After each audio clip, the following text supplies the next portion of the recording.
مقامات تفتیشاتی دادستانی کل تاجیکستان در نسبت 6 ناظر محبس وحدت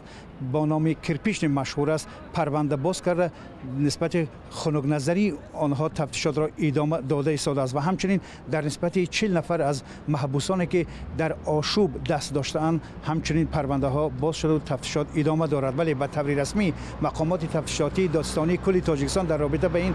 خبر و اطلاع نداده است، اما طور مقامات نزدیک به تفتیشات میگویند در این حادثه 32 نفر کشته شده است، از جمله 3 کارمند ناظر محبس وحدت و همچنین 29 نفر از محبوسان به قتل رسانده شدند. در حال حاضر تفتیشات ادامه دارد و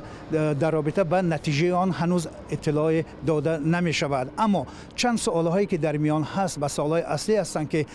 هنوز به آن مقامات تفتیشاتی و هم ریاست محبس‌ها و خود محبس‌ها هنوز پاسخ ندادند. یعنی چگونه در محبس وحدت با نام کریپیچنی که نظامش سنگین است این حادثه رخ داده و نماینده های داعش به اصطلاح توانستند که با چند نفر از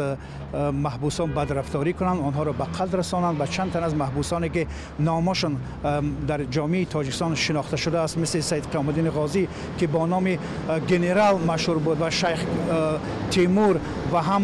معصوم ستار که نامشان معلوم بود، اینها به طور فجیع کشته شدند. تقریبا چند ماه قبل در محبس رقم 3 خوجند نیز عین همین حادثه رخ داد و در اونجا نیز بیش از 30 نفر کشته شد و در تا حال حاضر پرونده محبوسانی که در این آشوب دست داشتند ادامه دارد و هنوز حکم دادگاه در نسبت آنها نشر نشده است.